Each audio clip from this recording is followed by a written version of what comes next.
नमस्कार, मैं जितेंद्र चतुर्वेदी। पीएम ने विदेश से लौटते ही अपने कैबिनेट की बैठक बुलाई। उसमें साफ संदेश दिया गया था कि जो लोग बैठक में आ रहे हैं वो अपना फोन बाहर रखेंगे। अब ये जो निर्णय था ये चौंकाने वाला था और इससे सवाल भी खड़ा हुआ कि साहब ऐसा क्यों किया जा रहा है। आखिर में वो मंत्री हैं और वो फोन लेकर अंदर क्यों नहीं जा सकते हैं। फिर यह भी प्रश्न उठा कि क्या पीएम को अपने ही कैबिनेट के सहयोगियों पर भरोसा नहीं है।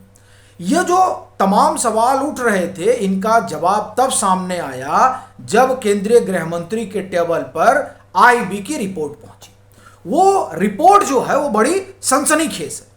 उसमें जो खुलासे किए गए हैं वो वाकई में बड़े हैं और खास तौर से तब उसकी गंभीरता बढ़ जाती है जब देश में तमाम तरह के प्रयोग चल रहे हो। तो हम ये जानते हैं कि वो प्रयोग क्या हैं, फिर ये समझेंगे कि आखिर में उस रिपोर्ट में क्या है और क्यों एक तरह से सबको ये कहा गया कि साहब कैबिनेट की बैठक में आप फोन लेकर नहीं जाएंगे। लेकिन आप इसको तभी समझेंगे जब आईबी की रिपोर्ट में क्या है वो जानेंगे। और उसको जानने के लिए यह जरूरी है कि देश में जो माहौल है उसे समझिए और उस संदर्भ में इस पूरे घटनाक्रम को देखिए। देखिए हो क्या रहा है कि जिस दिन से पीएम ने ये कहा कि हमें खास तौर से तेल को लेकर बचत करनी चाहिए और गोल्ड को लेकर उन्होंने जो कुछ कहा, ये जो संदेश है वो संदेश सीधे तौर पर इस बात को लेकर है कि हमें डॉलर की जो मजबूती है उसे कम करना है। पीएम जैसे ही ये संदेश देते हैं वैसे ही कुछ लोग एक्टिवेट हो जाते हैं और जिन्हें ये माना जाता है कि साहब ये तो राइट विंग के अर्थशास्त्री हैं, वो लोग बड़े बड़े लेख लिखने लगते हैं। ये देखिए ये महज जो है संयोग नहीं हो सकता है कि जैसे ही प्रधानमंत्री रुपए को मजबूत करने के बारे में सोच रहे हों वैसे ही ऐसे लोग लेख लिखने लगते हों और ये बताने लगते हों कि साहब ये जो बीजेपी है ये सिर्फ बिनिंग मशीन है, इकोनॉमी पर काम नहीं कर रही है। आप इस तरह का नरेटिव खड़ा करने लगे। यही नहीं, और ये नैरेटिव एक ऐसे दौर में खड़ा किया जाता हो जब पेपर लीक को लेकर एक माहौल आप ये कहें कि देश के भीतर बन रहा हो। आप इस बात से इनकार नहीं कर सकते हैं जो मैं आगे कहने जा रहा हूं कि ये जो पेपर लीक हो रहा है ये पेपर लीक भी एक बड़ी कॉन्स्पिरेसी है। ये मैं क्यों कह रहा हूं उसे मैं आगे समझाऊंगा, लेकिन आप इसे थोड़ा ध्यान देकर समझिए कि क्या चल रहा है। साहब पेपर लीक होता है, ठीक है। उसके बाद तुरंत अरविंद केजरीवाल मैदान में कूद पड़ते हैं और जंजी का आह्वान करते हैं। उनके सुर में सुर राहुल गांधी मिलाते हैं और बाकायदे वीडियो पर वीडियो जारी किया जाता है। इसी दरमियान क्या होता है आप देखिए कि जो सीजीआई हैं उनका बयान आ जाता है। वो एक बड़े पद पर है, बहुत सम्मानित है, भारत के मुख्य न्यायमूर्ति हैं। उनका जो बयान है वो जाहिर सी बात है कि आहत करता है। उनका बयान आता है, उस बयान के तुरंत बाद एक पार्टी खड़ी हो जाती है और उस पार्टी के रातों रात करोड़ों फॉलोअर हो जाते हैं। यह पूरा घटनाक्रम चलता है तभी राहुल गांधी की एंट्री होती है और वो केंद्रीय गृह मंत्री अमित शाह और प्रधानमंत्री नरेंद्र मोदी के लिए गद्दार जैसे शब्द का इस्तेमाल करने लगते हैं। यह सब देश के भीतर चल रहा है साहब।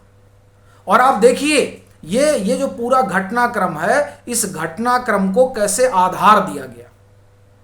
पश्चिम बंगाल का चुनाव बीजेपी जीतती है, उसको ये कहकर खारिज करने वालों की लंबी भीड़ लग जाती है कि अरे ये तो जो है चुनाव आयोग की देन है। चुनाव आयोग की देन है, ये मजाक है। आप देखिए कि किस तरह से उसे लेकर संदेह पैदा करने की कोशिश होती है। एसआईआर पर योगेंद्र यादव का प्रवचन शुरू हो जाता है, बावजूद इसके कि बिहार भी गया और पश्चिम बंगाल भी गया। पश्चिम बंगाल बीजेपी क्यों जीती उसके 3 कारण रहे, ये सभी जानते हैं। एक तो एंटी इनकम्बेंसी, दूसरा अभिषेक बनर्जी की दादागिरी से परेशान टीएमसी के ही लोग, और तीसरा वो धड़ा जो हर हाल में बीजेपी को लाना चाहता था। इन तीनों ने मिलकर वहां प्रचंड बहुमत दिला दी। ये इनको बर्दाश्त नहीं हो रहा। ये एसआईआर की एक कहें आप पृष्ठभूमि तैयार कर रहे हैं। इस पृष्ठभूमि में दो आप ये कहें कि वेरिएबल लिए गए हैं। एक इकोनॉमिक डिस्ट्रेस जिसकी कहानी गढ़ी जा रही है। राहुल गांधी लगातार कह रहे हैं क्या कि साहब आपके यहाँ आर्थिक तूफान आने वाला है। कहाँ से आएगा कैसे आएगा मालूम नहीं, लेकिन वो आर्थिक तूफान ला रहे हैं। और दूसरा डेमोक्रेसी। एसआईआर जैसे मसले को आप एक तरह से कहें जहां मतदाता सूची का शुद्धिकरण हो रहा है, उस मसले को आप इस तरह से पेश कर रहे हैं कि उसके जरिए जो विदेशी ताकतें हैं उनको बताया जाए कि देखिए साहब किस तरह से जो है हमारे यहाँ डेमोक्रेसी के साथ खिलवाड़ हो रहा है। ये दो प्रयोग पैरेलल चल रहे हैं, और ये जब प्रयोग चल रहे हो देखिए ये दोनों ही प्रयोग इकोनॉमिक डिस्ट्रेस की कहानी जो राहुल गांधी पिछले 1.5-2 साल से गढ़ रहे हैं, और योगेंद्र यादव पिछले 1.5-2 साल से इस बात के लिए लगे हुए हैं कि देखिए यहाँ चुनाव आयोग कैसे खेल खेल रहा है। उसमें प्रशांत भूषण भी शुमार है, उसमें अरविंद केजरीवाल भी शुमार है। और ये वो लोग हैं जो वेल कनेक्टेड हैं उन ताकतों से जो ताकतें डेमोक्रेसी के नाम पर रिजीम चेंज का खेल खेलती है। पड़ोस में देखिए क्या हुआ था। पड़ोस में यही कहानी गढ़ी गई थी कि चुनाव फ्री एंड फेयर नहीं हो रहे हैं, और फिर उसके सहारे कुछ लोगों ने मिलकर पूरा खेल ही पलट दिया, उस देश में तख्ता पलट करवा दिया गया। क्या आपको नहीं दिख रहा है कि उसी तरह की कहानी जो है वो हिंदुस्तान में बुनी जा रही है? आपको नरेंद्र मोदी की सरकार हटाना है, हटाइए, चुनाव लड़िए, जीतिए, उसमें कहां किसी कोई फ्रंट बट है। लेकिन यहां खेल दूसरा चल रहा है। अब आप देखिए कि इकोनॉमिक डिस्ट्रेस और डेमोक्रेसी इन डेंजर के भारी भारी शब्द गिरा दिए जाते हैं और उसी में पेपर लीक करा दिया जाता है। देखिए हर जगह जेनजी को क्रिएट करवाया गया है, हिंदुस्तान में भी क्रिएट कराया जा रहा है। दरअसल जो आईबी की रिपोर्ट है वो रिपोर्ट इसी मायने में बड़ी सनसनीखेज है। हमने आपको पूरी एक आउटलाइन बताई। अब आप समझिए कि ये हम योगेंद्र यादव का नाम क्यों ले रहे हैं, अरविंद केजरीवाल का नाम क्यों ले रहे हैं। आईबी की रिपोर्ट जो केंद्रीय गृह मंत्री अमित शाह के टेबल पर पहुंची है, वो रिपोर्ट क्या कह रही है। नेटवर्क 18 ने इस पर खबर की है। अगर आप जाएंगे तो यह खबर आपको मिलेगी। अंग्रेजी में हुई है, मैं आपको उसका हिंदी तर्जुमा बता रहा हूं। विदेशी हस्तक्षेप, सुनियोजित अशांति, तिलचट्टा जनता पार्टी यही नाम है ना, यानी कॉकरोच, सुरक्षा एजेंसियां चिंतित। आईबी की रिपोर्ट है। क्या कह रही है रिपोर्ट, पूरा सुनिएगा तब आपको समझ में आएगा कि अरविंद केजरीवाल और राहुल गांधी और योगेंद्र यादव का नाम क्यों लिया जा रहा है। बेरोजगारी और सत्ता विरोधी, यानी ये जो कॉकरोच जनता पार्टी थी ये तो बैंक करती थी ना, सटायर के लिए बनी थी, वह सटायर ये लोग करते थे। आईबी को जो सूचना मिली है वो ये मिली है कि कई सारे जो लोग हैं वो इसके पीछे लगे हुए हैं। ठीक है, इसमें फॉरेन फंडिंग हो रही है। CNN न्यूज 18 द्वारा प्राप्त जानकारी और आईबी की रिपोर्ट के अनुसार कॉकरोच जनता पार्टी के बैनर तले सक्रिय सबसे प्रमुख समूहों में से, यानी मैं ये आपको ये कुछ ज़्यादा इसका हिंदी तर्जुमा हो गया है। देखिए ये जो स्टोरी है ये सीधे अंग्रेजी में ही आते हैं, इसका हिंदी तर्जुमा, foreign interference coordinated unrest, why cockroach Janata party है सिक्योरिटी एजेंसी वरीड। ठीक है साहब, अब ये कहा इसमें ये जा रहा है कि इसमें कई जो है विदेशी एजेंसियां लगी हुई हैं और इसको फॉरेन से फंड हो रहा है।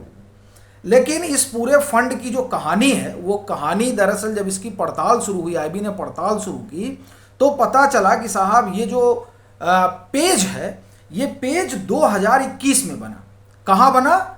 गुजरात आम आदमी पार्टी के बैनर तले ये पेज बना था 2021 में, ये ध्यान रखिएगा। अब ये अपने आप में बड़ी खबर है साहब कि ये जो आईबी का कहना है कि समूह का गठन मूल रूप से फरवरी 2021 में गुजराती नाम आम आदमी पार्टी गुजरात के तहत किया गया था, जिससे पता चलता है कि यह शुरू में गुजरात में आम आदमी पार्टी इकोसिस्टम से जुड़े एक फैन, मतलब एक सपोर्ट पेज था। बाद में इस पेज ने कई बार अपने नाम बदले। ठीक है साहब। फिर क्या हुआ कि यह आप गुजरात के ब्रांडिंग पर लौट आया और अंततः 21 मई को इसका नाम बदलकर काकरोच जनता पार्टी कर दिया गया। आईबी कह रही है, आईबी की रिपोर्ट है कि यह ध्यान देने वाली बात है कि इसके जो संस्थापक हैं वो 2020 से 2023 के बीच आम आदमी पार्टी के साथ काम कर चुके हैं। 2020 के दिल्ली विधानसभा चुनावों के दौरान उन्होंने कथित तौर पर राजनीतिक संदेश और युवाओं तक पहुंच बनाने पर केंद्र मीम आधारित डिजिटल अभियान पर काम किया था। सुरक्षा एजेंसियां चिंतित क्यों हैं?